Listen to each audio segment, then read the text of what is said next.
guys, welcome to Story Hour. This is week 3 about Moses. We will continue on with Moses.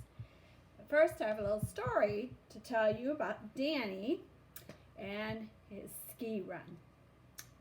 And he was out on a hill with his dad. So, this is how the story goes. Here's a picture for you to follow along in. It says, Danny was so happy the buttons nearly popped off his red jacket. Here he was, up on the big snow mountain.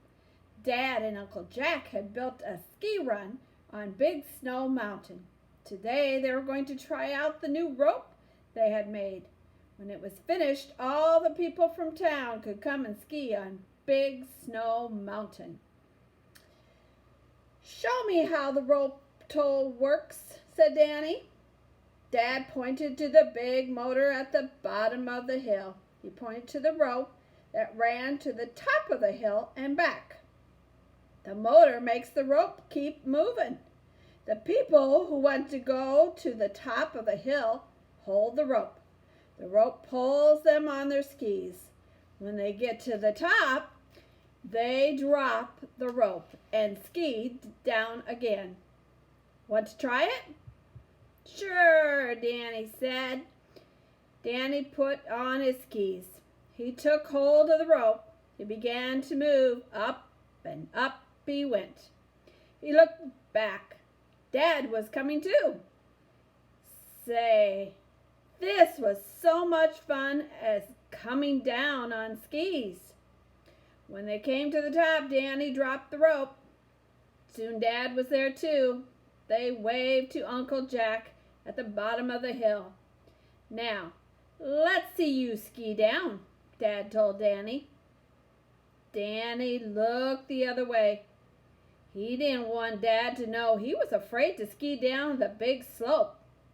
You go first, Dad, said Danny. I'll come later. Danny thought, I could go down the other way. It isn't so high. Or else I can make a sled of my skis and slide down. But Daddy knew that Danny was thinking, Danny, Uncle Jack and I know you are a good skier. We feel you're ready for the big slope. But God knows everything about you. When the time comes, He will help you. Danny watched Dad ski down the hill. He felt good inside. Dad and Uncle Jack often talked to him about Jesus. Danny knew that God watched over him and cared for him too, but he still didn't want to ski down the big slope. Danny skied around the top of the hill. He looked for big pine cones to bring home to Mother. He looked for the berry bushes where he seen a bear last summer. He found the small hill that had a cave in it. Danny could see the cave opening in the snow. He heard a funny noise. He stood very quiet. Was that strange noise coming from the cave? Was it the bear who was sleeping there through the winter? Suddenly, Danny knew he wanted to be at the bottom of the big slope. He wanted to go straight down to Dad and Uncle Jack. Danny started down the big slope. As he went, Danny remembered all the things Dad and Uncle Jack had taught him. He remembered to turn back and forth. This way, he took the hill slowly and safely. What fun it was! Danny felt safe and easy on his skis.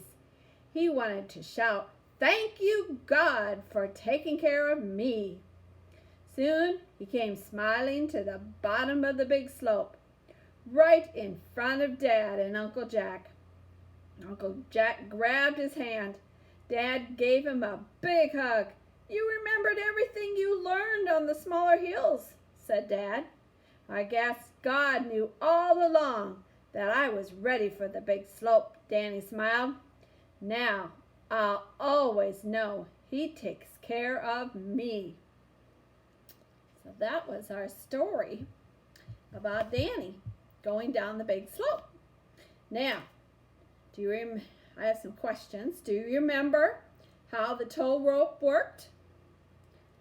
It started from the top of the hill to the bottom, like in our picture. It's way up here, and then it went down. They held on to it. Yep. And why didn't Danny want to ski down the big slope? Was he a little afraid? Sometimes we're a little afraid of things that are kind of new to us. Yep. Did he get down all right? He did, didn't he? He got excited. He realized God was really with him and was keeping him safe. Now, who knows everything about you? God does, doesn't he? Will you thank him for helping you when you have to face new challenges and stuff? I hope so. Hope you enjoyed that story. Now I have a story that took place in the Bible. It was found in Exodus 3. It's a continuation of Moses. Remember Moses? He was the little boy that was in the basket. Yep. But now he's a grown man, and he has left the palace, and he's out taking care of his father-in-law's sheep. You guys like sheep? Yep. It's a big job. Back then, there was a lot of shepherds that took care of sheep.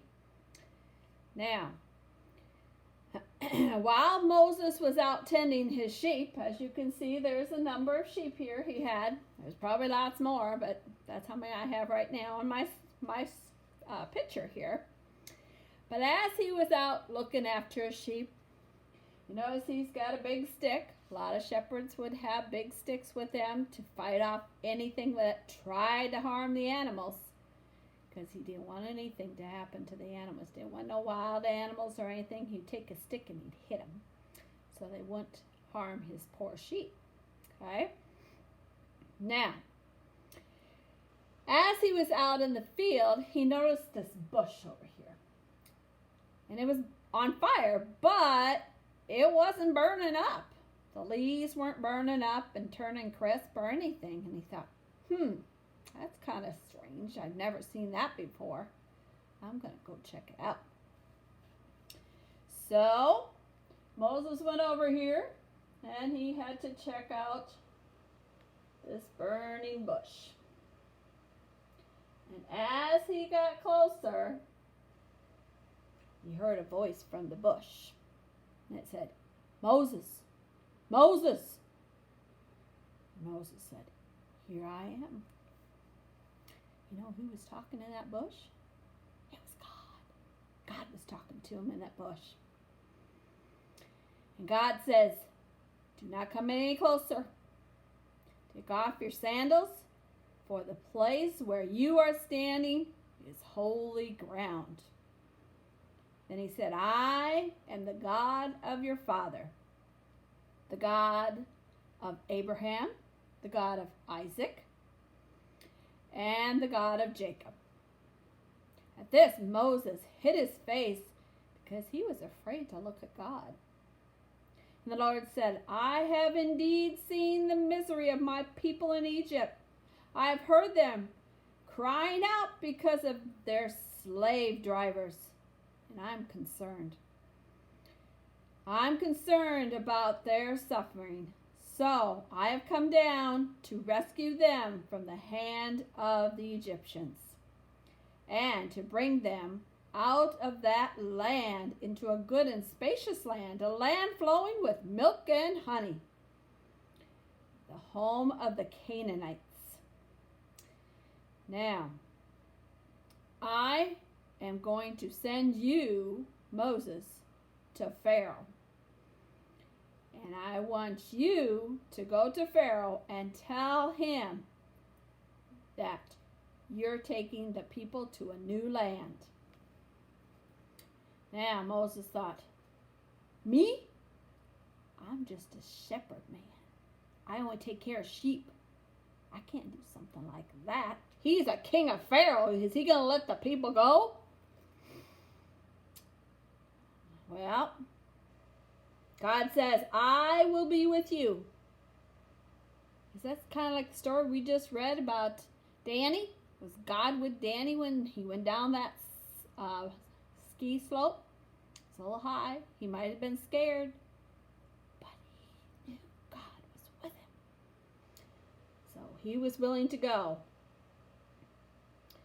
So Moses said to God, suppose I go to the Israelites and they say to me, the God of your fathers has sent you, and they ask me, what's his name that's sending you? And what should I tell them then? God said to Moses, I am who I am. This is what you are to say to the Israelites. I am has sent you to me.